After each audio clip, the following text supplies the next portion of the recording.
The following is a presentation of the Belly Up Sports Media Network.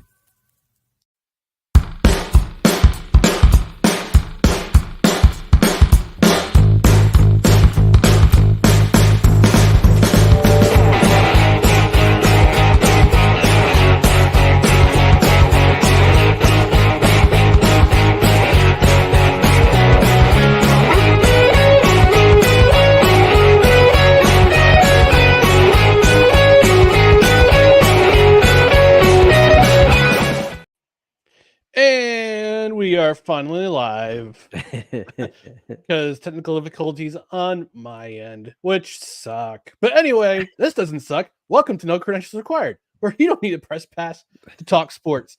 We are proudly presented by the Belly Up Sports Media Network. My name is Ryan McCarthy. I'm one of the co-hosts. To my right is a man who recently decided to redshirt his freshman season at College of St. Rose and enter the transfer portal because those nuns didn't give him his $100,000. Dustin Henry. Dustin, how are you doing today?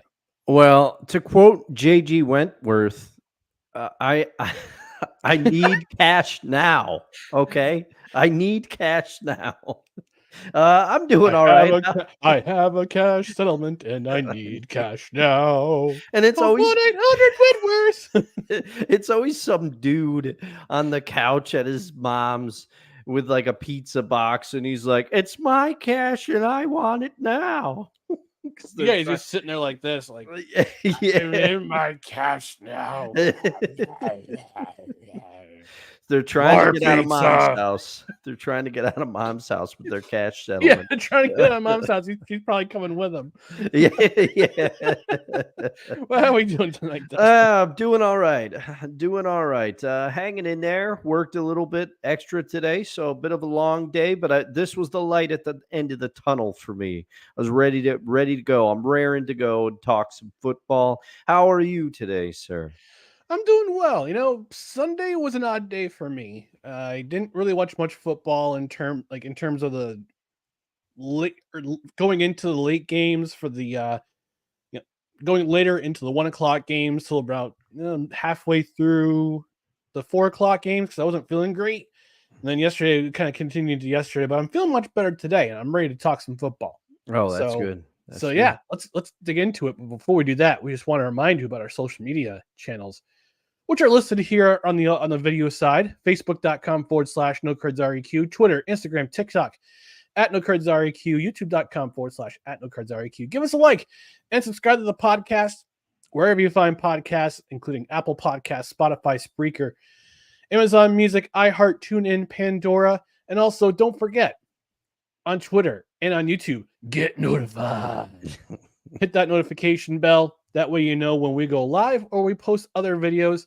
Like, I don't know, maybe we're going to start a 10 good minute video series on the new Mr. McMahon.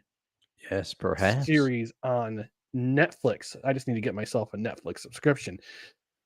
But we'll come to that. We'll approach that bridge when we get there. Yeah, because like I said, not to have an on-air production meeting, but you're always welcome down at Casa de Dustino. Casa de Dusto. Yeah, we could figure out a viewing party time. I'll even make us some popcorn.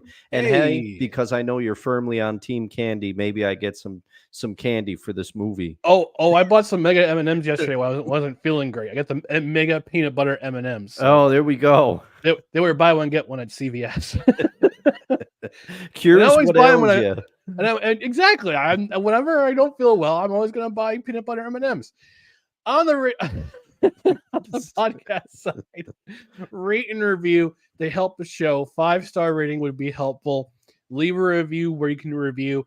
Also on Spotify, you can now leave a comment on every episode that we've produced so far. All 200, and I think this is going to be 210. If I'm not mistaken. Man.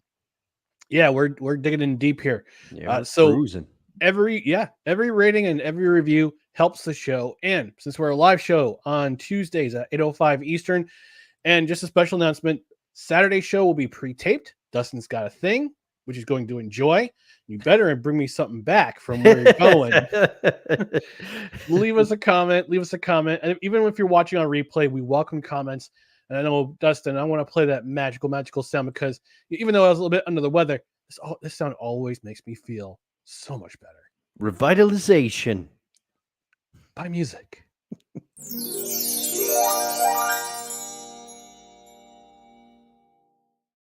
All right, so we're going to get into the meat and potatoes in the show in just a moment, but we just wanted to do some remembering this week. This Tuesday, no credentials required. We had 2 notable deaths in the sports community that happened yesterday. That would be Dikembe Mutombo, living us really soon, at only age 58. He Yeah. passed away. We got his announcement in the morning. Then a little bit later Monday night, we hear that Pete Rose passed away at age 83. I wasn't sure if he had some sort of ailment or he just passed away from natural causes. Either way, yeah, we got Snowman in the comments saying, rest in peace, Pete Rose and Mount Mutombo. Thanks for joining us, Snowman. We appreciate you. Well, we need to get him back on the show at some point. Maybe we'll get him back on the show. We'll talk a little NFL and other sports as well, but let's talk about Pete. Let's talk about Pete Rose. Actually, let's talk about Dikembe Mutombo first, because his death was announced first. Your memories of Mount Mutombo in the basketball world and pop culture too, because he was a pop culture. He was deep. Had some notable pop culture references. So, Dustin, lead us away. What's your memories of Dikembe Mutombo? Well, Dikembe Mutombo. So I have to start. I have to start, as I often do on this show, with video games. One of my first memories of Mutombo was in NBA. I can't remember what year. I want to say it was 98. It was an N64 game, and it had Keith Van Horn on the cover. And I've talked about it before when we were remembering Bill Walton, because he was one of the commentators in that game. And he would say, like, oh, this is when you get an early injection and just head back to the hotel, like if you were blowing the other team out. But I was always Dikembe Mutombo. I played a lot as the Nets in that game because they were decent. And if I remember correctly, I think Mutombo was on the Nets at that time. And he was always, you could block anything with him. I think he might have been on the 76ers. Oh, he might have been on the Sixers. I'm trying to remember. The Sixers team that went to the finals against the Lakers in 2001, I want to say. Oh, yeah. Yep. 01. And they had Iverson. Yeah. But you could block anything with Mutombo. So, and then I remember first and foremost, his commercial. There was a commercial where he was looking up at the clouds, and they said something. I forget what they were advertising, but he basically asked how to say root beer, or he asked something about root beer. And I remember thinking, like, man, this guy seems like he has a sense of humor and he sounds unique. Yeah. And I started doing some research to be like, who is this Dikembe Mutombo guy? And I remember hearing about all the charitable work that he's done and his humanitarian work. He had a couple foundations. So honestly, I don't have that many memories of watching Mutombo play. I remember him more as from a couple of commercials, having a sense of humor, and speaking about some of the causes that he was passionate about. But everyone remembers the finger wag. I do remember that. He'd slap something into the stands and he'd do that finger wag. He was he's sorely missed because he was like people like to say, he was a force for good in the world. Yes. Dikembe Mutombo. Yeah, that Geico commercial. No. Oh yeah, wagging the finger about that one. Kid's trying to toss a box of cereal in the basket. He slaps it away. The cereal goes flying. No. But I'm looking at his Wikipedia, and you were right. He did play for the New Jersey Nets at one time. He played for these are the teams he played for. So he went to the University of Georgetown. He played under legendary coach John Thompson. He was also a teammate. I forgot he was on the same team as Alonzo Mourning. I forgot he was on that team with Alonzo Mourning. So he played with the Denver Nuggets, and I remember the iconic image of him after Game 5 of the 1994 NBA playoffs first round, back when it was a best of 5 series, and they played the Seattle SuperSonics. Long live the SuperSonics. Bring them back, please. One day, bring them back. Come on, Adam Silver. who looks suspiciously like your Uncle Al.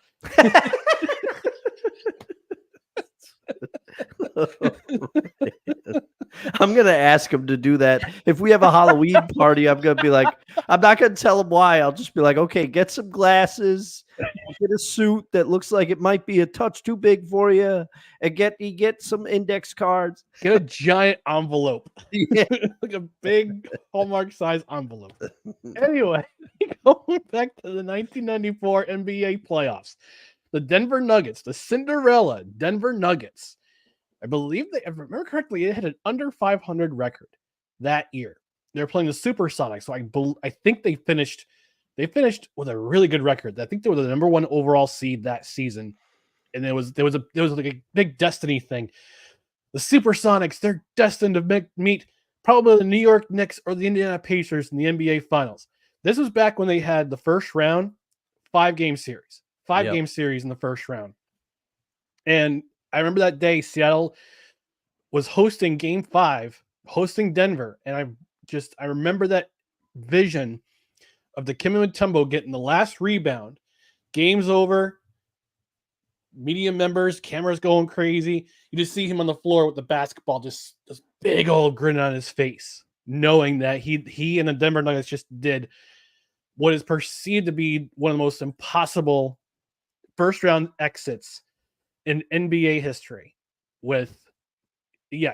So they were actually 42-40. They were the 8th seed. Seattle finished 63-19, and they beat the Seattle Supersonics in 5 games. He had 41 blocks.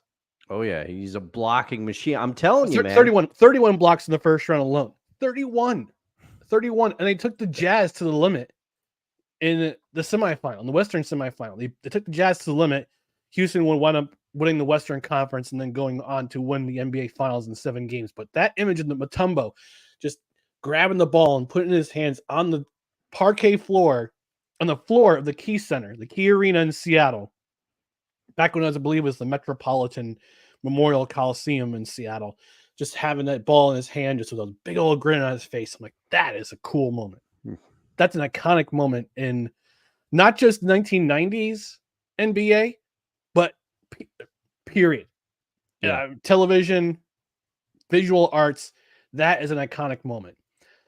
And then he went to the Atlanta Hawks, signed as a free agent, played from 96 to 2001, then played with the 76ers, along with, he was traded from Atlanta to Philadelphia for Tony Kukoc. Oh, okay. So he played with Allen Iverson, was coached by Larry Brown. They went to the NBA Finals in 2001. He did join the New Jersey Nets in 2002. He was traded for Keith Van Horn, the aforementioned Keith Van Horn, and Tom McCulloch. Played with the New York Knicks for a season. Then he ended his career with the Houston Rockets in 2009. So he had a great career. Yeah. Like you said, did humanitarian work, set up a hospital, set up the $29 million, the Mutombo Foundation. They built the hospital. They built 2 hospitals. They built a hospital in his home in Congo. Congo, yeah. He was an envoy with the Department of State, the State Department. He did a campaign with something called Ask the Doctor. He was also he created a coffee company that focused on women coffee growers in the Congo. So he did a lot of great work, and he's a man who's great sense of humor, great player as a basketball player, but even greater human being in my mind, in our respective opinions. So he left this earth way too soon. Yeah, only 58 years. Only 58 years old, man. It's a horrible, because I think it was brain cancer that got him. It's just horrible. No one deserves to go at that. At that point. From that, hopefully someday we can do something about cancer, because it's a bad one. It takes too many people way too soon. Exactly. Then we move on to Pete Rose. Pete Rose, very controversial figure in the world of sports, in the world of baseball. Yeah.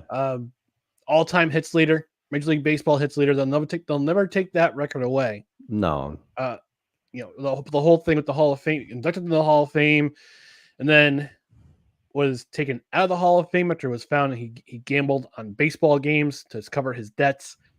That seems to be an unforgivable sin.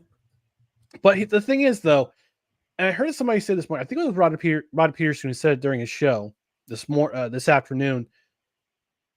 Being kicked out of the Hall of Fame actually made him more famous than being in the Hall of Fame, than being the greatest hitter that ever lived, arguably, greatest hitter that ever lived, and the fact that he was kicked out of baseball because he gambled on baseball, him getting kicked out made him more famous, arguably. Yeah, I mean, you could argue that. I would say I don't think Rod is wrong about that stance. But this is the complicated thing for me with Pete Rose. I never saw him. I shouldn't say never saw him play. I don't remember seeing him play. I was probably too small. I think I remember him more as a manager by the time I started watching baseball. But everybody's seen the highlight tapes. Everybody saw what he did to Ray Fosse. A lot of people have feelings about that, but you can't argue that he was hustling. He was playing. That's how he got the nickname. He always played at 110%, to use an old cliche.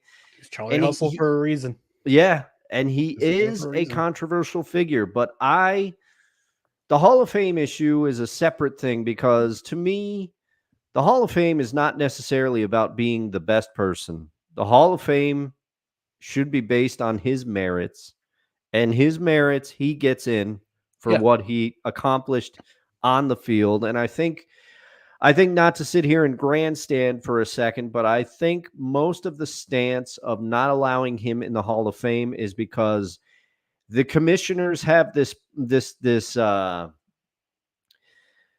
like misplaced loyalty to past commissioners. Because I heard somebody, I can't remember who it was. I think it was Bud Selig back in the day. He said he did not want to go against what Faye Vincent had decided. He's like, it's already been decided. Faye Vincent decided it was a lifetime ban, blah, blah, blah. So he's like, I'm gonna stick with that. It's basically like we're sticking with our own, with fellow commissioners. But I mean, he should be in, and like you said, controversial figure, but he became more famous. I would say, like, Rod. I don't think Rod is wrong about that, and he would sign a lot of autographs, and people would want him to sign, like, banned from baseball. I don't think he felt good about signing that, but people have a lot of nerve at these autograph signings. But yeah, people that can be real jerks when it comes. Oh yeah, yeah, and I didn't hear many stories about Pete one way or the other, but on his merits and what he accomplished on the field, I feel he should be in. Yeah. I look, there are many people in that Hall of Fame who did pretty bad things too. Yeah. You got drunks, you got drug users, you got womanizers, you got alleged racists in there. You got guys who, look, I come from a faith background. I've mentioned it many times in this on this particular podcast. I come from a faith background. We're all fallen. We've all sinned. We've all fallen short. Pete Rose is one of those guys who's fallen short. And look, he gambled on baseball as a manager. If you're gonna let him in, let him in as a player. Yeah. On his like you said, on his merits. It's a meritocracy. The Hall of Fame is a meritocracy. Should always be a meritocracy. It shouldn't be based on, and this is all comes down to the pettiness of the Baseball Writers Association of America. Their pettiness, and we have a member on Belly Up Sports, who we have somebody who, one of our writers is a member of the Baseball Writers Association of America. He's probably got his opinion.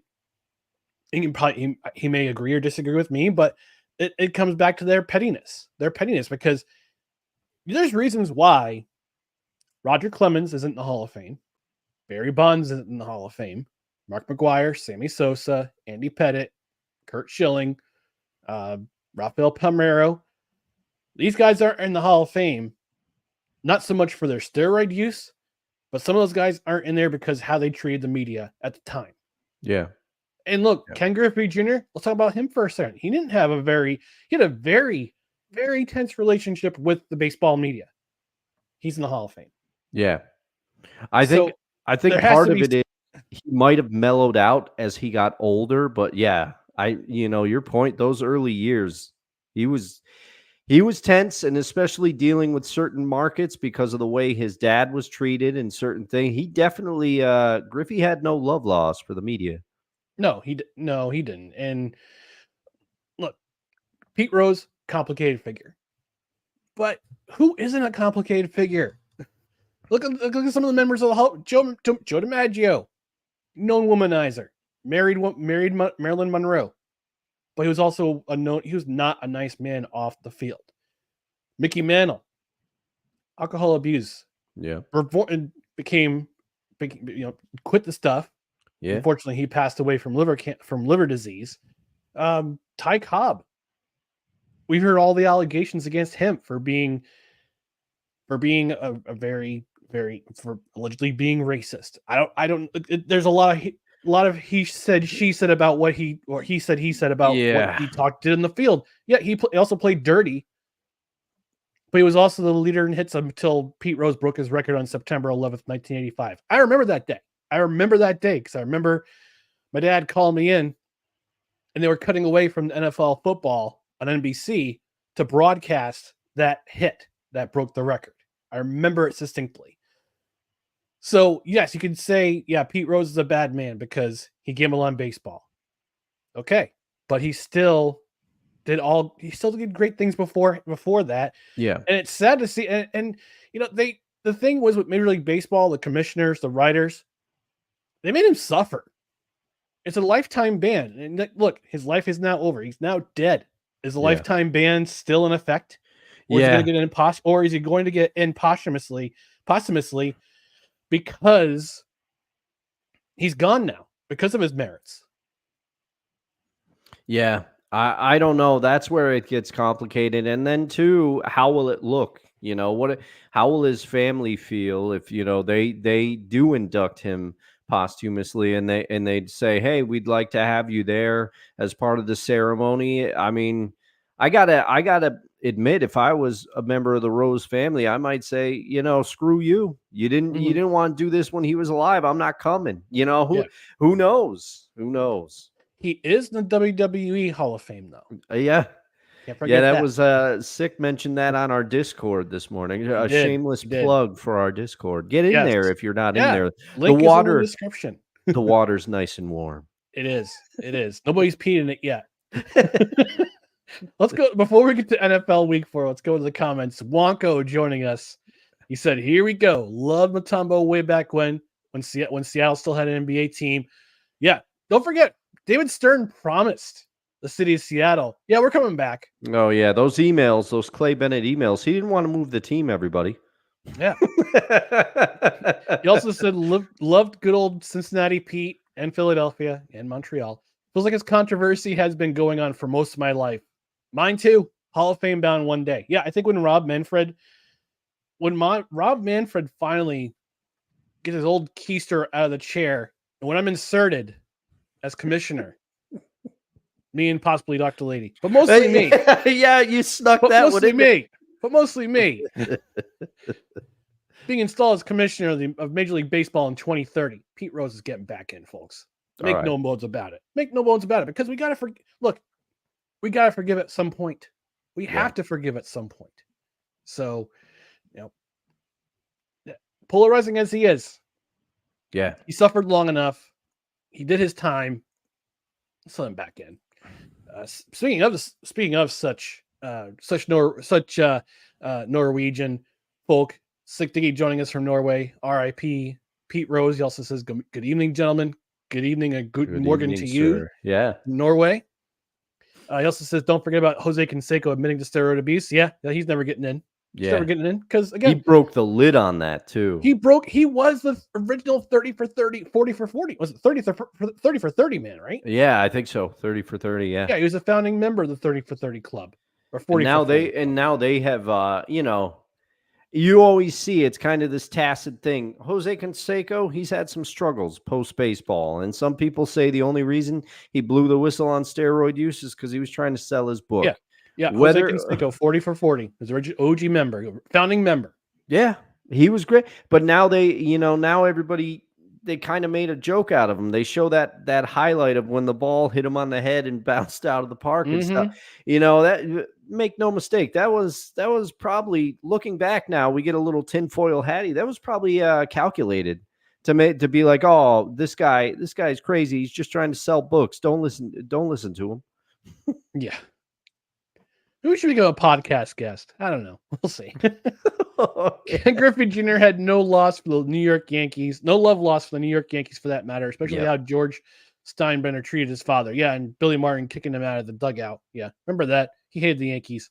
Oh, yeah. Him. He said he'd never play for the Yankees. And we hate him, too. Don't forget Babe Ruth being an alcoholic. Yeah, there's tons of these guys who are alcoholics back in the day. Yeah. They weren't teetotalers. No. If Rose gets inducted posthumously, how would his family react? Also, wouldn't it be an act of sweeping it under the rug on part of Major League Baseball? Yeah, probably. I'm pretty sure his family would react saying, "Thanks, but no thanks."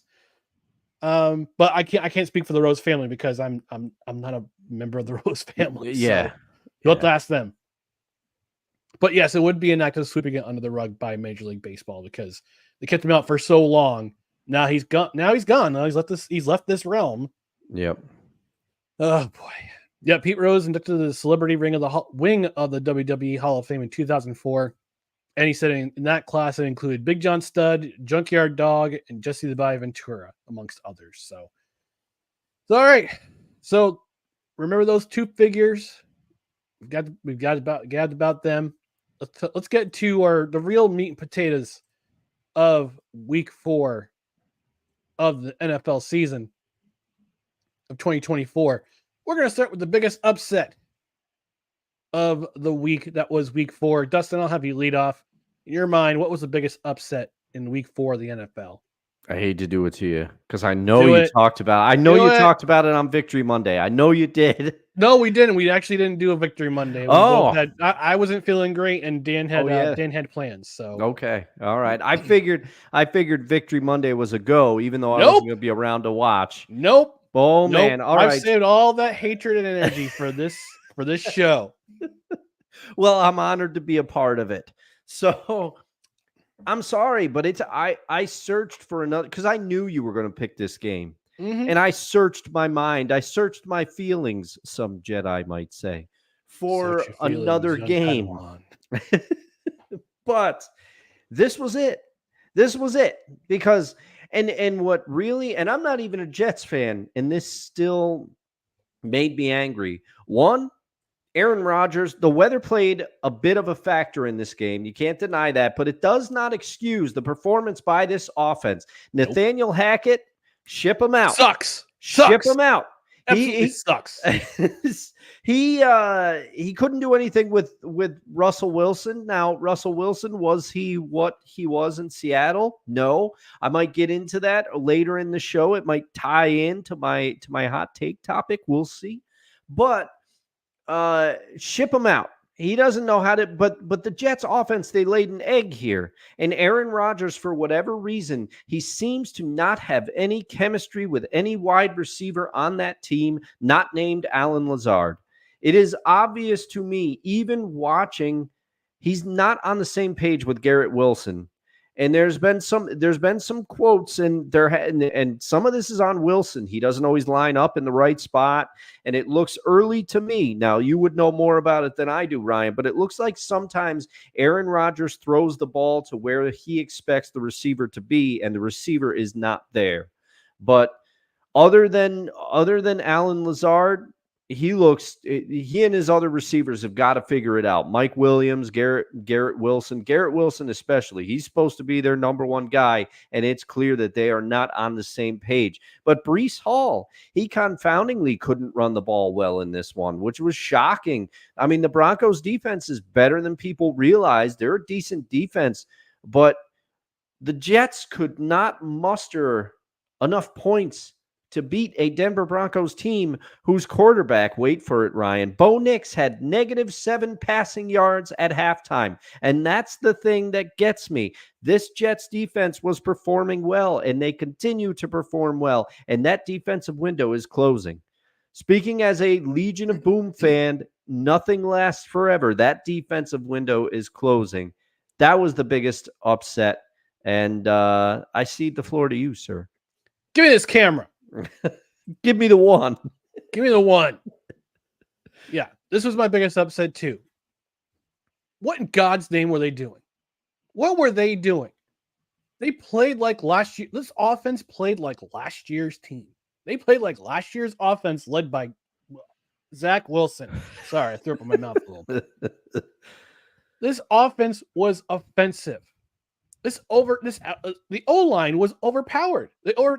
Look, Denver was calling, but Vance Joseph, I'll give full credit to Vance Joseph, who was the defensive coordinator for Denver. He blitzed the Jets all game long. He was absolutely hell-bent on beating the Jets. Maybe it was because of last year. Maybe it was because of the year before. I don't know what got into his head, but the O-line of the Jets looked overpowered at times. Aaron Rodgers was hit 16 times. He was put on the ground 5. He was run for his life at times. He looked, and by the end of the game, he looked every bit beat up as he probably felt. The coaching decisions were downright dreadful. The entire team was undisciplined. They had 15 penalties against them, and 13 were accepted. 13 were accepted. Most of those were false starts or holding. A couple of them were offside by Will McDonald, who has been your best defensive player the first 4 weeks of the season. This is unacceptable. This was unacceptable. And sure, they're 2-2 right now. They should be 3-1. They should be 3-1 if they scored 1 touchdown. 1 touchdown was all you needed in this game. That would have been the deciding factor in this game. That would have been the difference between being 2-2 and 3-1. And even if they won this game, they didn't look like they should have won this game. All right. So this was definitely a game. It wasn't in the self-hatred game of the week, but it sure felt like it. It sure felt like it. And I'm a Jets fan too. I'm a long-suffering Jets fan. I've been a Jets fan since I was yay high, but yay tall. All right. So figure it out. And here's the kicker. Here's the thing that kicks you in the nuts as a Jets fan.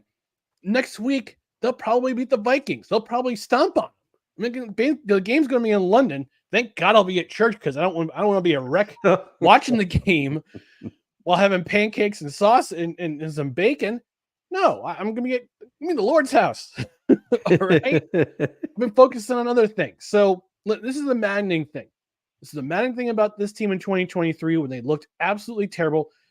The next week, they come out and look like a team that should be contending for the playoffs. Look, we both picked the Jets to go to the Super Bowl. Oh, yeah?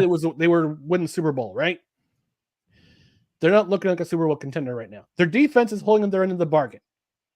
Even with some of the sloppy play that they had on Sunday, they had no sacks against Bo Nix, but they had him at -7 yards at halftime. He only threw for 60 yards, period. Yes, yep. on Sunday. But for some reason, they made him look good in some spots. And yeah, Aaron Rodgers. Look in the press conference, Robert Saleh was saying, yeah, that weather was affecting us, our cadences were off, blah, blah, blah, blah, blah. And Aaron Rodgers is like, could somebody just be accountable? When you're coach, when you're quarterback who everybody outside the Jets thinks is selfish, thinks is a diva, and thinks is not a team player, is being more emotionally mature than your head coach, that's a problem. Yeah. That's a problem that needs to be fixed pronto. You need to fix this stuff now. And I hope they fix it next week because the next 3 games are a tough stretch. They're in London against an unbeaten Vikings team. They'll play next. They return to play on Monday night against Buffalo, who I think they came back down to earth on Sunday night against the Ravens. They did not look like the team who played the first 3 weeks of the season. They're starting to run into their tough part of the schedule, and they play the following Sunday night in Pittsburgh against a very tough Pittsburgh team that got exposed this week against the Colts of all teams. So figure this stuff out now, or this season is going to be an absolute wash. It's going to be an absolute failure, and it's going to be clean house. It's going to be a very clean house come Black Monday after Week 18 in January, when Salah's gone and Joe Douglas is also gone. Fix it now. Whew. I love the passion. That's what brings us here. I'm have to clip that. Usually, yeah. You and I usually don't get as fired up on the show, but when something happens, especially with our respective teams, we get into it. I've been holding this back since Sunday afternoon. See, I thought for sure I was like, because we'll show you how the sausage is made, everybody. Ryan and I, we correspond throughout the games. Usually, if we're not watching them together, usually a couple texts back and forth, maybe a meme or two, maybe it's something, or sometimes I'll be like, well, I know what my biggest upset is. And we were talking about this team.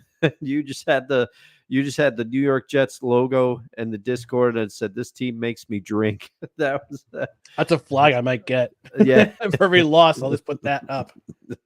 All right, we're going to move on before we take a commercial break. Our first and only commercial break. We're going to talk about the biggest disappointment. I've kind of got it out of the air with the Jets, but my biggest disappointment was not the New York Jets. It was actually one player, being Justin Fields. Justin Fields played pretty well first 2 weeks of the season. Pittsburgh wasn't scoring a lot of touchdowns, but he did enough to not make mistakes. All right. Mm-hmm. Did enough to mitigate his mistakes with Najee Harris in the backfield and George Pickens doing his thing as his primary receiver. He's doing enough to help the Steelers win and not lose. But boy, in this game, he had to do a lot. So in the first half, he looked like he was playing back in Chicago. Bad offensive line play, which led to a couple fumbles. One of them he lost. Another one, George Pickens lost inside the 5-yard line. That was a weird play. And they had to do too much. And you look at the stat sheet, the first half was a disaster for the Steelers offensively. Only had 3 points. That was off a field goal by Chris Boswell. That ended the first half. Excuse me. But he had a disaster in the first half. He had the the stat sheet, 312 yards passing, 367 yards total, had 1 passing and 1 rushing touchdown. But a lot of that was in the second half. But most of those yards came in the second half when they had to play catch up. And they almost look. To be fair, Steelers could have won this game, but they had to claw and scratch their way back against the Colts team that was a shell. Who were pretty good last year, but were a shell themselves for the first 2 weeks of the season, especially on run defense when they were allowing 200 plus yards to other teams. And Steelers got their share of rushing yards. They got 120 plus rushing yards in this game, but Justin Fields didn't look like the quarterback he was the first 3 weeks of the season. So I think the Steelers got exposed in this game, but they had to come back. But I don't think they're the team. I think they're kind of starting to see cracks in the armor. Yeah. Yep. The house is leaking. Yeah, the house is leaking. This was a false. I'm watching a lot of Ted. I've been watching Ted Lasso, binge watching it last couple of days. And there's a formation called the false 9. This was the false 3-0 start for the Steelers. I think the cracks are starting to show. It's getting leaky. Yeah, they're going to win on their defense. And I mean, who knows? If it's almost this game, excluding excluding this game, I was starting to think that even if Russell's healthy, I don't think they put him back in there because I think Justin Fields is doing enough. But then you have a game like this and it makes you wonder, because there's no argument that Justin brings at this stage in his career. He brings a dynamic that Russ just doesn't have anymore. But we'll have to see what they do. But it's clear that the Steelers are going to win. If they win, they're going to win on the back of their defense. That's how they're going to do it. Yep, that's for sure. All right, for you, Dustin, biggest disappointment. All right. Well, the biggest disappointment for me, I originally was going to put Jordan Love in this spot, but oh man, I have to go the Seahawks defense against Detroit. Now, it made for a wonderful game. Okay. The Seahawks, now full disclosure, when this game first started, I was at bowling, so I was trying to watch when I could, and I didn't see the full thing. But in the first half, the Seahawks got outplayed, and I was thinking, oh no, they didn't show up for this one. DK Metcalf had a play where he was trying to fight for extra yards and fumbled it, and then the Lions ran it back for a touchdown. And I'm thinking to myself, they're about to get blown out because I could see early they were not stopping the run. David Montgomery, and who else is in Detroit? Jahmyr Gibbs. That's who I couldn't think of. I almost said DeAndre Swift, but I knew that wasn't right. Nope. Jahmyr. He's in Chicago. Yep. Jahmyr Gibbs could not be stopped. David Montgomery had some runs early, and I'm thinking to myself, oh no. And if you remember back to Saturday's show, I said I was going to be watching the matchup between the Detroit wideouts, Amon-Ra St. Brown and Jameson Williams, and the Seahawks corners. And I got my answer. Now, there are some defensive starters that were out in this game. No Leonard Williams for this game. No Byron Murphy II. He was their high draft pick this year.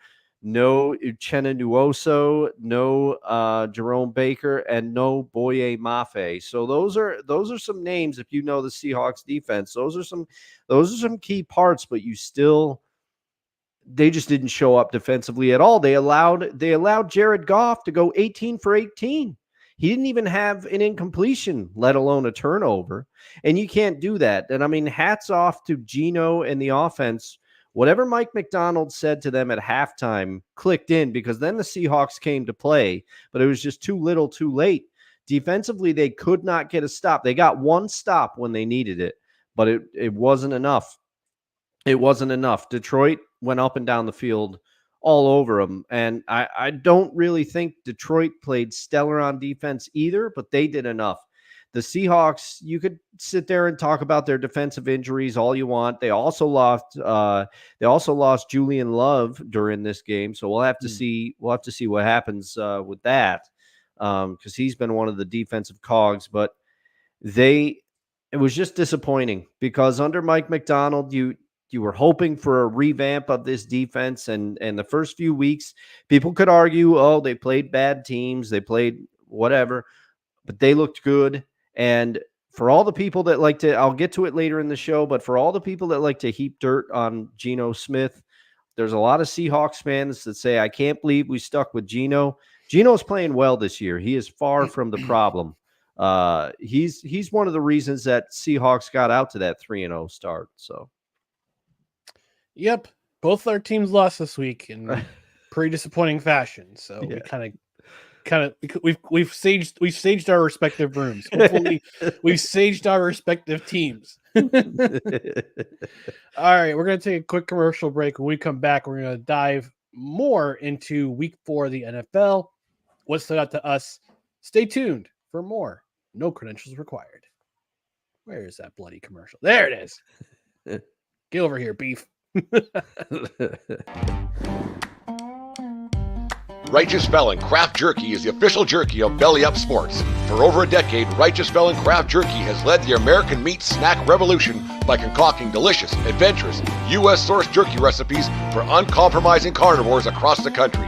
With 15 different flavors to choose from, Righteous Felon has all jerky lovers covered, and by using promo code BELLYUP, you will get 15% off your purchase at RighteousFelon.com. Do your taste buds a favor today and rip into a bag of Righteous Felon jerky. That's right, folks. Righteous Felon Craft Jerky is our affiliate sponsor for this episode. Delicious craft jerky. My favorite is the OG Hickory. Good stuff. I've tried the Maryland Monroe. That's good stuff too. The Korean barbecue, awesome flavors. Craft jerky. They got the biltong, which is the air dried African jerky. They have turkey jerky, which tastes like a Thanksgiving dinner. It's awesome. But not only that, they get the beef sticks, which are 100% beef, and which is unlike those other beef sticks you see in the store, where their primary ingredient is pulverized chicken. Shame. Disappointing. Shame on you. Advertise yourself as a beef stick and your primary ingredient is pulverized chicken. But they also got some really cool things. They also got dog treats. Yeah, 100% natural dog treats and give them to your dog. They have dog toys. They got great gear. So do yourself a favor. Go to righteousfelon.com. Order yourself some craft jerky. Order yourself some merch. Get some stuff for your dog because your dog will love it too. And you save 15% at checkout with promo code BELLYUP. But not only that, not only the 15%, but any orders. Righteous Felon, for any order of $50 or more, they will kick in the shipping. So if you order $50 worth of merch, use the promo code, you'll save yourself some cash. Put some cash back in that pocket. So righteousfelon.com, promo code BELLYUP at checkout for 15%. And again, free shipping for $50 for any order of $50 or more. Let's actually just check out the comments real quick before we move on. Sick is all over the place tonight with the comments. This is my favorite memory of Pete Rose getting a choke slam from Kane and a stink face from Rikishi and WrestleMania in 2000. The San Diego Chicken was an innocent bystander. Nathaniel the Hackett proved that he is one thing, a complete and total hack. Absolutely. Because I don't know how this offense is designed, but this is just a joke. It's the gold zone, Ryan. The gold zone. If you see my face on the live stream or the replay, I'm ready to slip my wrist. Aaron Rodgers needs to hang it up and call it a career. No. He had one bad game, Sick. Let's put it that way.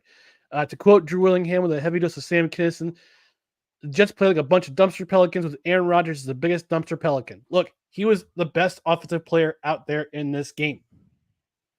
Everyone else around him on the offensive side was absolute. I would say Braylon Allen had a good game too. They could have utilized him more. Breece Hall, 10 rushes for 4 yards. Come on, dude. Yeah, couldn't get it going. On. All right, we're going to keep it going here. Wonka the same. Can't wait for the show with the Jets after the Jets and Seahawks play. No predictions yet for me in week 4. You guys put up a cool show. Thanks. Yeah.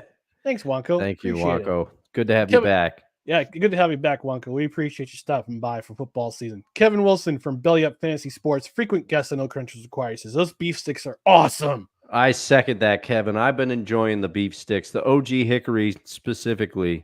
That one is chef's kiss for me. And Sick continues to say, never seen Ted Lasso, but I have seen Meme Machine.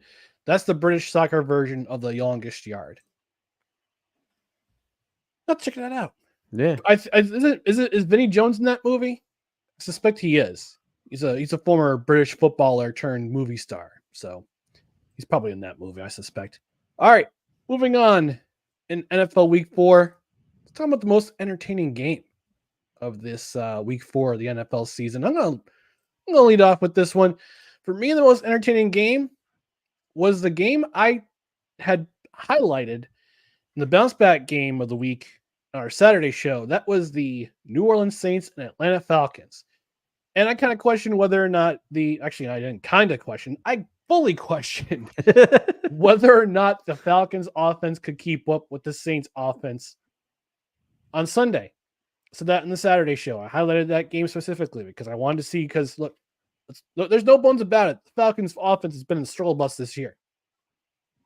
And it continued in this game. However, the reason why this game was the most entertaining in my mind was because of how the Falcons put up points. They put points on the board. All of them, all these points, all their 27 points were scored by either the special teams or the defense. Man. Their first touchdown was a muffed punt by Rashid Shaheed that bounced off of his chest into the end zone, recovered by the Falcons, touchdown. And then for the second touchdown, Troy Anderson, linebacker, with a taint, with a touchdown and an interception. That's right. We're calling it a taint on the show. We're not calling it a pick six. No, Calling it a taint. It's off of a pass by Derek Carr that was deflected by Matthew Judon, lands in the hands of Troy Anderson, taking back 45 yards for a touchdown. 40, I think it's 43 yards per touchdown. And then 5 field goals from Young Hui Koo, including the game winner. Yes. With 2 seconds left on the clock.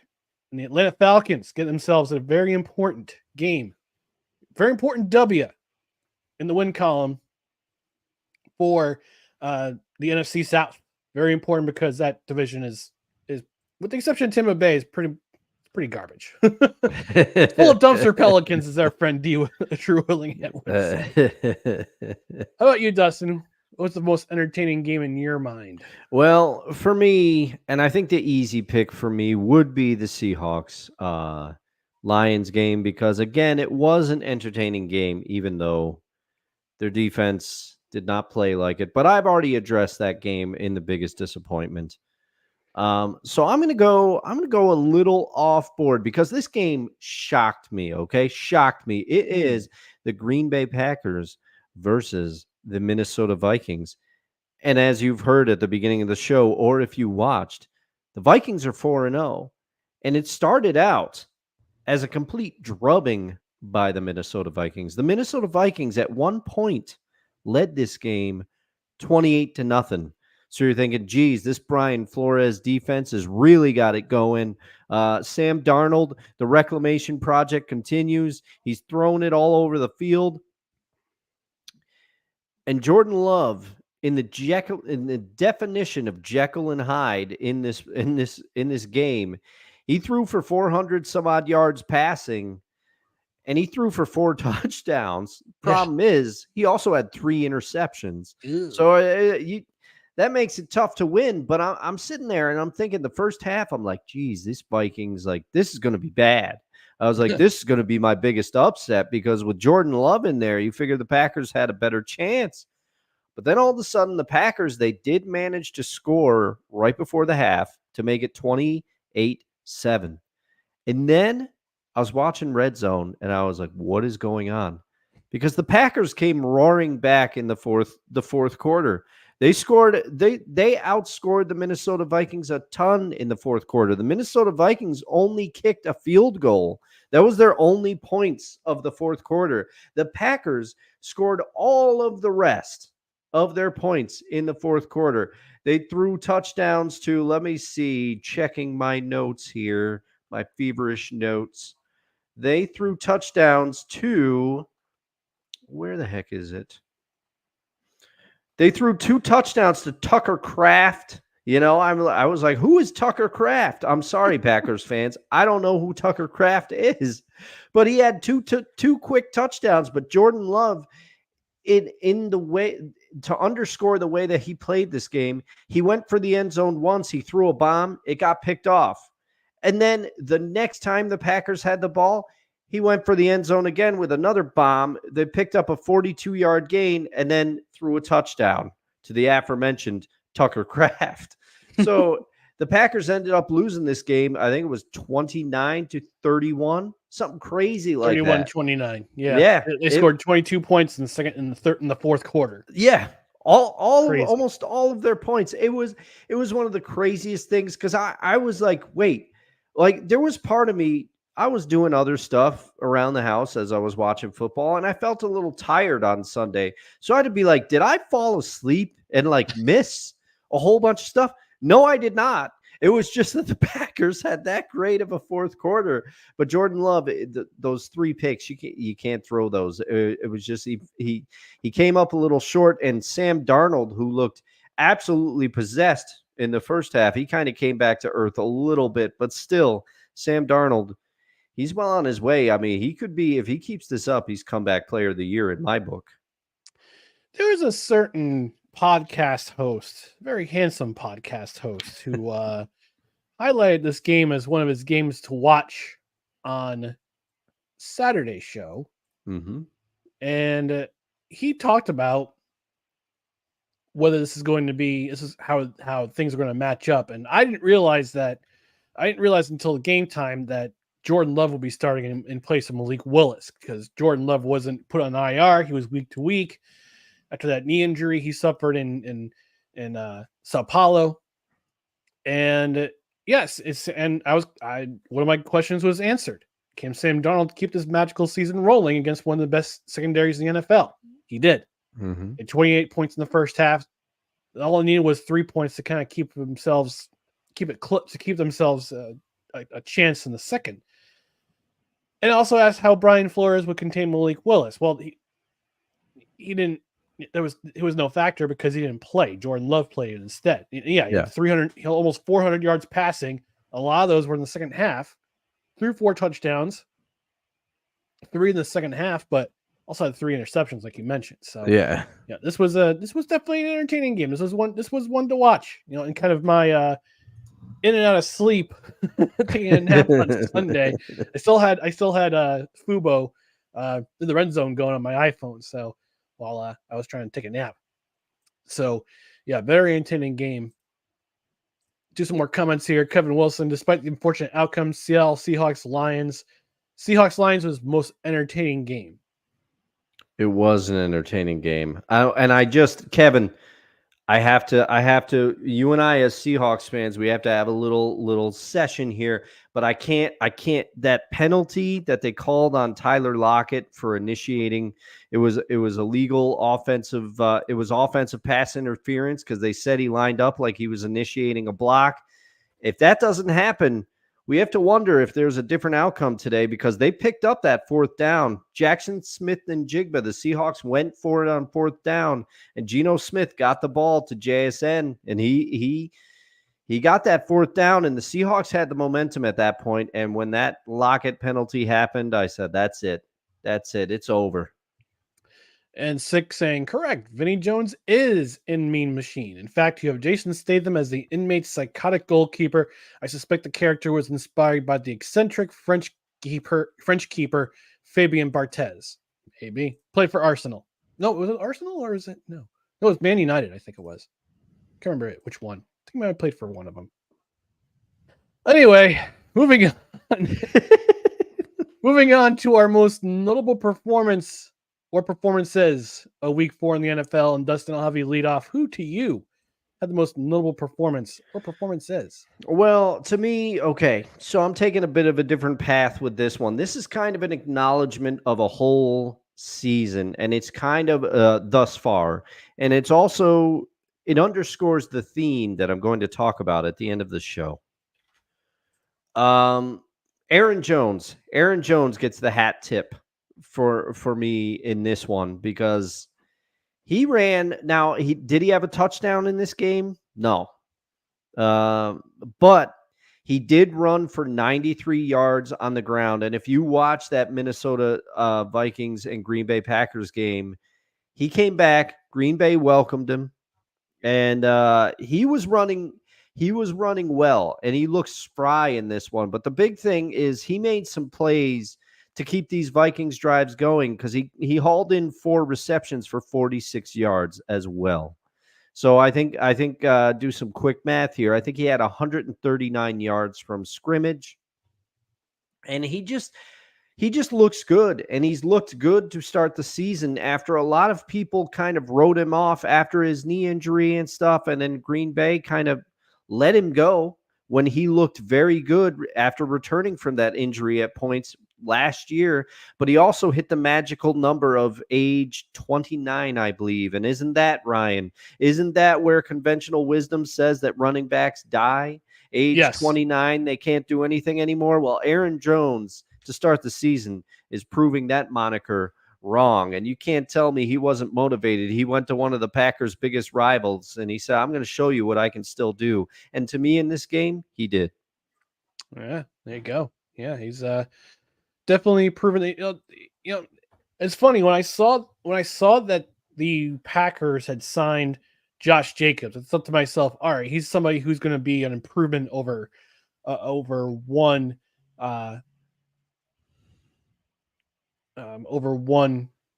Aaron Jones. So far, Aaron Jones has been the key part of the Vikings offense. He thought the kind of roles would be switched. And yeah, you mentioned the 29 is kind of the cutoff date, is kind of when GMs start to look at the running backs and go, oh, he's 29. Oh, look out. Look out. Very good. His AARP card getting a little on the tooth. So yeah, Aaron Jones definitely having a impact on this Vikings team. For me, I have two. One of them, Derrick Henry. Speaking of running backs, Derrick Henry. My God. 24 rushes, 199 yards, 1 touchdown, being an 87-yard trot to the end zone against the Bills. The Bills looked, I didn't watch this game, but from the stat sheet, it looked overmatched. They were overmatched by the Baltimore Ravens. And Josh Allen, you can argue that he's going to be league MVP this year. You can argue, but you could be wrong because Baltimore brought him down to earth in this game. And like I said earlier in the show, this is the toughest part. Buffalo's starting to come down to earth. Yeah, they started at 3-0, but look who they played. Look who they played the first 3 weeks of the season. They played Arizona, who is right now. Yeah, right now. They played Miami, who is straight hot garbage right now, and they played Jacksonville, who is also hot garbage, but a little bit more north. Florida, in northern Florida. They're hot garbage North Florida. Miami's hot garbage South Florida. So what you're saying is the whole state of Florida right now, football wise, smells like garbage, except for Tampa. Yeah, Tampa's doing things. They were impressive too. They had a nice bounce back win against Philadelphia, who I think is in trouble. Oh yeah. Well, I mean, just slightly in Philadelphia's defense, they didn't really have many to throw the ball to, but still, they should have had enough talent to win that game. You know, there's problems. As long as Jalen Hurts, look, one of the tropes in wrestling right now is, can they coexist as a tag team? Well, one of the tropes in football right now is, can the coach and the quarterback coexist? Yeah. In this case, in Philadelphia, no, they can't. No. Jalen Hurts can't coexist with Nick Sirianni. This is trouble. This is trouble. Yeah. And yeah, you could say, oh, the Saquon Barkley signing put them over the top in the division. Guess who's in first place in the NFC East? Your Washington Commanders, who I gotta say, they impressed the heck out of me this week.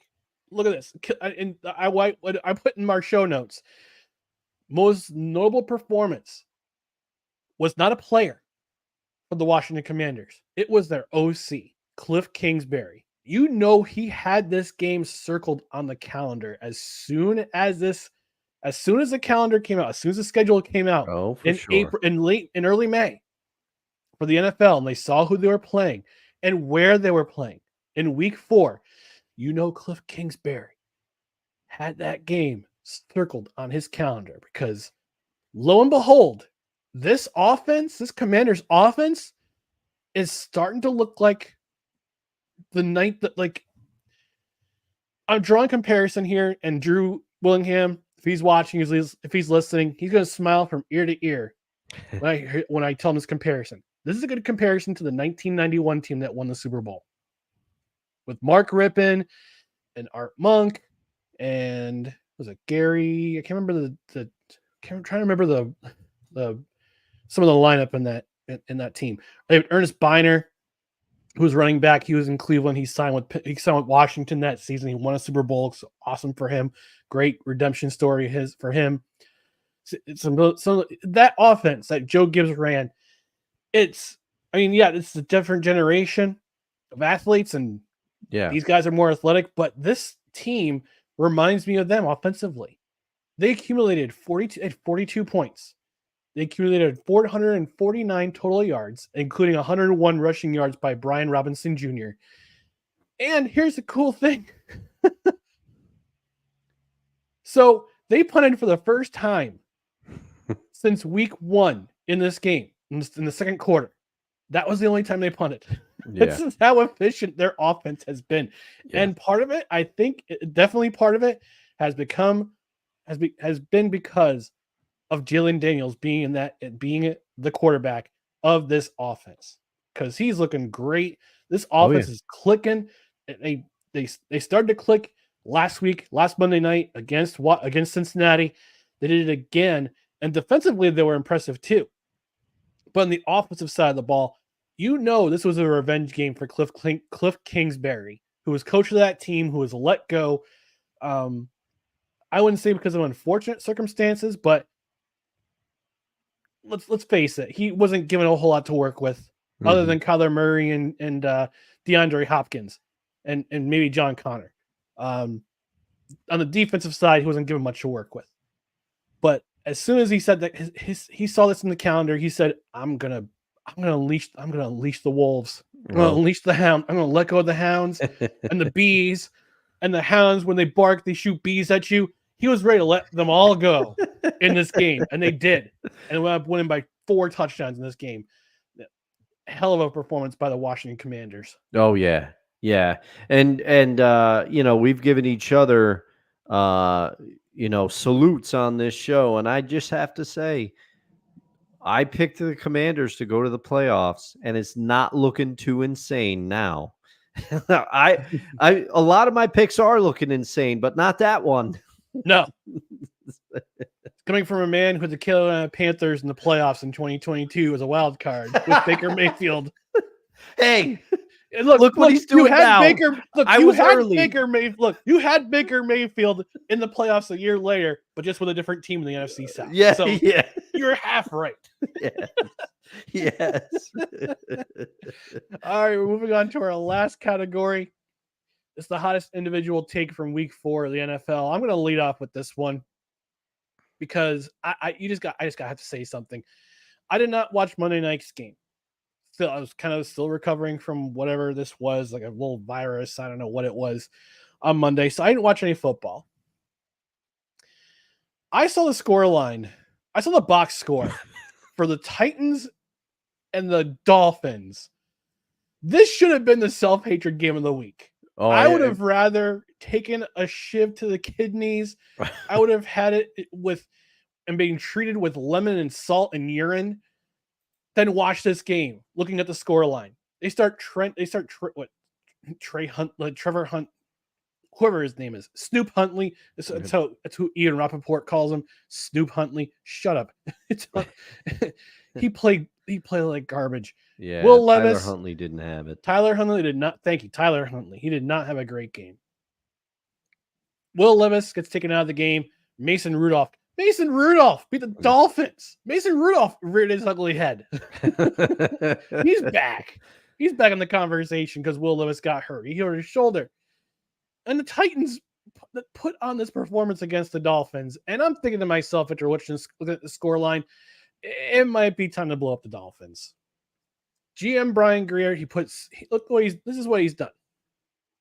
He's put so much into building a team that's been built on speed, but not much into protecting the quarterback who runs the offense. He drafted a fragile quarterback, but he didn't sign enough depth at the same position to match the player's skill set for when he goes down to run that scheme that Mike Macdonald put together. And he paid 4 position players ridiculous contracts, but he didn't build around him. That means you're doing a bad job as a general manager. And as the season continues to go this way for the Dolphins, who are statistically, compared to a year ago, they are now statistically the worst offense in the National Football League. If it continues to go down this path, it may be time for Steve Ross to cut ties with both Brian Greer and Mike McDaniel after this season, because it's not working. It's not working. They have to do another rebuild in Dolphin land. I know our friend Derek is a Dolphins fan. Yeah. I know other Dolphins fan, A Pizzle, who was very excited about the season. I see Frank the Tank on Twitter wailing and gnashing his teeth after every Dolphins loss. But they need to start over. I think time is approaching to start over. And if the results come through that Tua Tagovailoa has to medically retire from football, they might have to start over again. They have to start over because the 4 contracts I'm referring to is Tua Tagovailoa, Tyreek Hill, who is the shell of himself, Jalen Waddle, where's he, and Brandon Chubb, who, let's face it, is basically the entire defense for the Miami Dolphins outside of Jalen Ramsey and Xavier. Can't remember his last name. Is it Xavier? McKinney? I can't remember his last name, but the other cornerback for the Dolphins. Is it McKinney? I think Xavier McKinney, maybe. Nope, that's the Packers. He's a former Giant who played for the Packers. Oh yeah, that's right.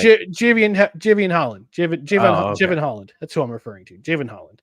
So after those 3 guys, this is a mess. This is a mess. And if this is going to be the way things go in Miami this year, you might as well just blow it up, start over again, shed those contracts, hire a capable GM. Hey, Bill Belichick's out there. You want to see him? You want to see the hoodie, your arch nemesis for so many years, in your stadium, coaching and GMing your team? You want to see that? You might have to at this point. He'd probably like the weather. There. Yeah, that's why Jimmy Johnson coached the Dolphins for the last part of his professional career after he was fired by the Cowboys. Came back to coach the Dolphins for a few years, and then after that 66-7 drubbing in 1999 against the Jaguars in the divisional, he's like, "Yeah, I'm done. That's about it for me. I'm going fishing. How about them Jaguars?" No, and I think Parcells coached there too. But I can't remember if it was it after Dallas or was it before? I can't remember. Or was he the football operations director in there? I can't remember what Parcells. But Parcells was the director of player personnel in Dallas. That's what it was. I thought he ended up with Miami at some point in some sort of consulting role. And the receiver I was referring to while I was talking about the Washington Commanders was Gary Clark and Ricky Sanders. That's what I was referring to. So that's my bad. Yeah, Miami's in trouble. And I hate saying I don't want to say it. I don't want to say it because as somebody in the same division who has been in this position for the last decade and a half, I don't want to say it. I don't want to say it because I want to be perceived as a hater. But my Jets are in the same position, Dolphins fan. We get it. We understand their frustration. We understand getting talent and then trying to sign talent, keep them around and build around them. It's not working. I get it. We get it. We understand your pain. I feel your pain. All right, Dustin, your hottest takeaway from week 4. All right, my hottest takeaway, and this underscores my theme of shoveling dirt on players who have since had a rebirth, a resurrection, a reclamation, whatever you want to call it. It cannot be. We're starting to see a trend now, and it cannot be overstated. We got to be careful because there's two different things. There's two different things that are contributing to us either anointing a quarterback too early or saying that they're a bust way too early. And it's because some rookies like CJ Stroud have had success very early. So now that is the standard for every quarterback that comes out. And statistically, it's just not going to be that way. But we are starting to see, and sometimes it takes years for this to bear out. We are starting to see that it cannot be understated how important being in the right organization can be impactful to a quarterback. Because I'm going to throw some names, and they're familiar names. Look at Geno Smith a few years ago. Geno Smith was widely panned as one of the biggest busts. And Pete Carroll gave him a place to be in Seattle. And also at his time with the Chargers, Geno said this was a time where he really got a chance. Both his first stint with the Seahawks and his time with the Chargers, and then his second stint with the Seahawks, which he is currently in the middle of. Those were times where he got to sit and he got to learn and he matured as a person and as a player. But he has been vocal about saying that the Seahawks believed in him. When they brought him back, they said, if Russ goes down, we want you to step in, and we have the faith that you can step in and control this offense. And at the few times in Russ's last season there where he was injured and Geno had to step in, he wasn't terrible. And when he was handed the keys his first season after that Russell Wilson trade, we saw what happened. And he said it was because Seattle believed in him. They rebuilt his confidence. They had the tools. And now we're seeing it. Baker Mayfield, he was a cast off. And he spent a bad year in Carolina. He kind of bounced around. But after Cleveland discarded him to get the Deshaun Watson trade done, now he's in a place where Tampa Bay clearly has rebuilt his confidence. He's playing laid back. He's playing relaxed. You can tell he's having fun out there. And it's because Tampa gave him a chance, and he has earned a contract as a result of that. We're going to go again to Sam Darnold. Look at what Sam Darnold is doing. Kevin O'Connell should be applauded because Sam Darnold, his confidence was shattered. We all saw that ghost game. We saw it. We know what happened, but Adam Gase was the head coach at that time, Ryan, for the Jets. Was that Adam Gase? I can't remember. That was Adam Gase, yeah. Yeah. And I mean, obviously, we saw what that did, what this supposed offensive guru did to the confidence of Sam Darnold. Sam Darnold looked terrible out there. And now he lands with Kevin O'Connell. He lands in Minnesota. Side note, Kevin O'Connell clearly knows what he's doing with quarterbacks because look what he did with Josh Dobbs last year. But Josh Dobbs, that kind of started in Arizona first, but still, we got to give Kevin O'Connell some credit for that as well. And now look what he and his staff have done with Sam Darnold.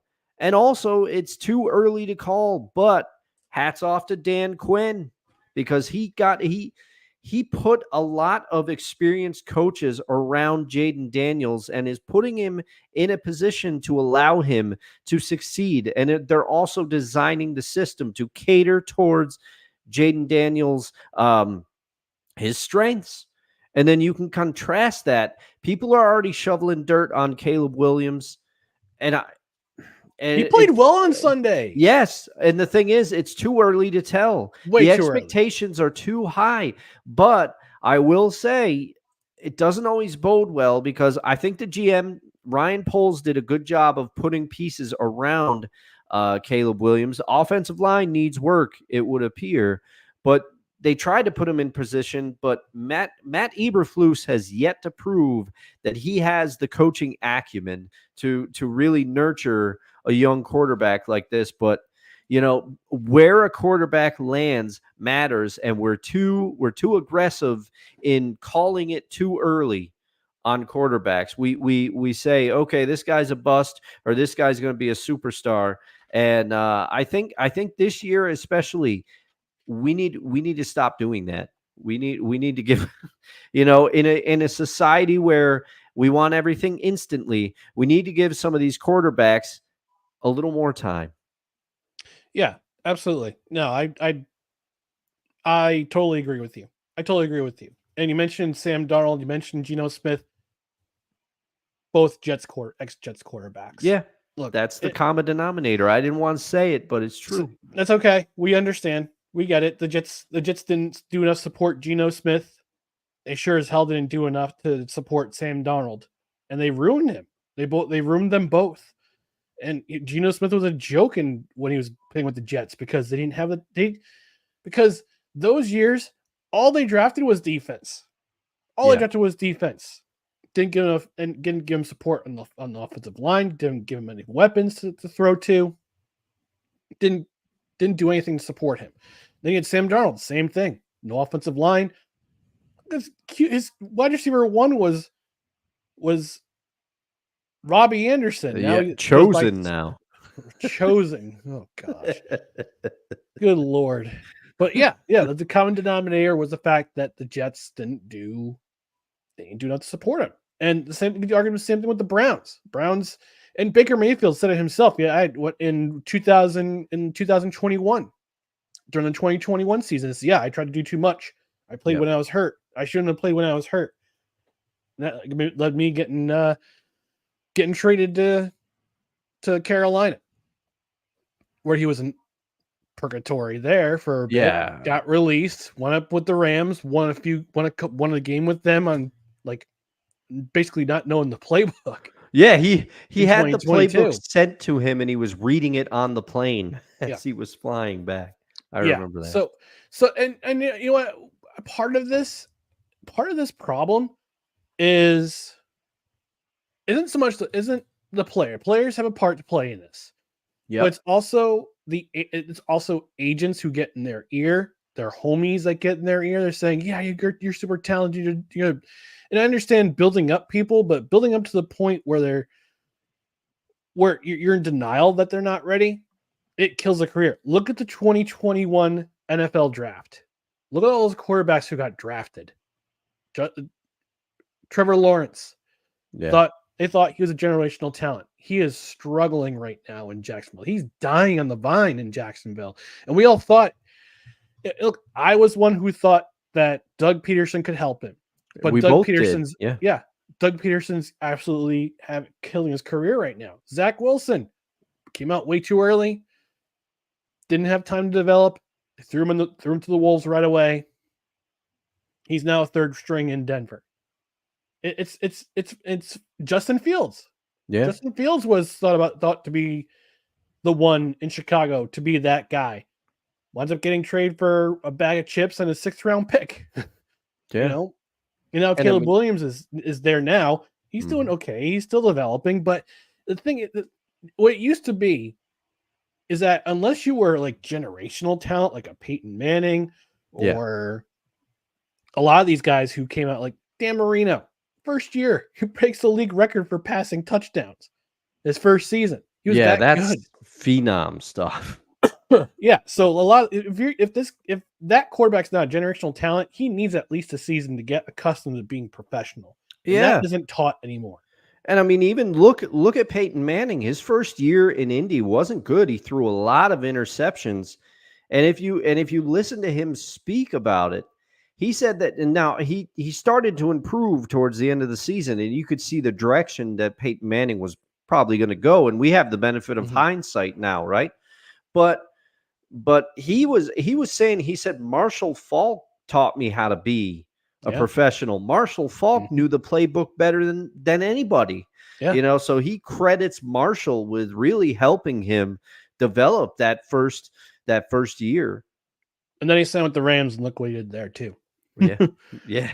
I mean, he helped Kurt Warner, who came out of nowhere. So yeah, I mean, these quarterbacks are getting too big of an ego. They have agents in their ear who have given them all sorts of talk about, yeah, you're great, your numbers are awesome, you could go first round. It's like, these guys ain't ready yet. Yeah. These guys aren't ready. These guys aren't ready physically. They're not ready mentally to take on all that extra of playing professional football. All right, we're gonna get out of here, but first we'll take a look at some comments. Wonka the saying Sam Darnold, Geno Smith, and to a much lesser extent Andy Dalton are some crazy mystery contracts of the near future. Yes, I would say that Andy Dalton's time as a quarterback is starting to, as a professional football player, starting to near his career end. I believe he's in his mid 30s. Yes, he's 36. Andy Dalton. So Sam Darnold, he's still relatively young. Yeah, he's deceptively young because you feel like he's been around forever. Yeah, and Geno Smith, he's in his early 30s. So he'll be around for a bit. But I think he's signed to the Seahawks through two seasons. Yeah, they gave him an extension. Give him an extension. I'm looking up Geno Smith. Yeah. Contract. Yeah. Sick Diggy saying he said Fabian Barthez played for his beloved Manchester United. Yeah, I knew it was one. I remember the other the goaltender for Arsenal's name was David Seaman. Yes, Seaman. David Seaman. Oh man. Yeah. Gino's contract, 3-year contract signed in 2023, so he will be there through 2026. Okay, so he's a free agent in 2 seasons. Okay. 6 says the Vikings Jets game will be held at Tottenham Hotspur Stadium. That's in the Tottenham area of North London. I guess Arsenal's Emirates Stadium wasn't ideal. I don't know the details of where the NFL plays. I know they play in London. I guess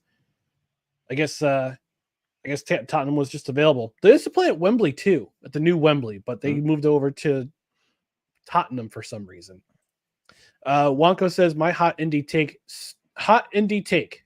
Stupid Jared Goff with his stupid perfect game with his big stupid head. Well done, stupid. Well, and well done, Wonko, because you reminded me Jared Goff was another one. Jared Goff. There you go. Jared Goff. That people were saying that he would. Jeff Fisher specifically was saying that he wouldn't be he might be third string in the NFL, and then you get a coach that it seemed believed in him and McVay, but then they shipped him out of town, and look where he is in Detroit now. Dan Campbell said, "You're our guy. We want you to do this," and look what it's done for his confidence. Sick ass Bill Belichick in Miami. Bishop Bullwinkle. Hell no, to the no, no, no. Hell to the no, hell to the no, to the no, no, no. Listen.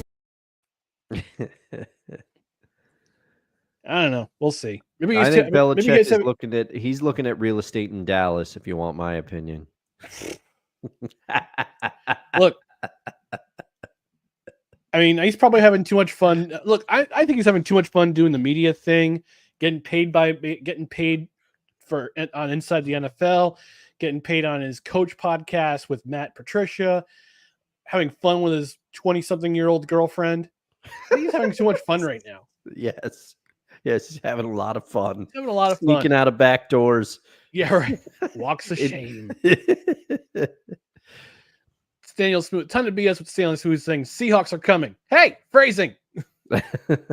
Hey, I appreciate your optimism, my man. After the Monday night loss, like I said, I like the way they rebounded. I think we're building something here.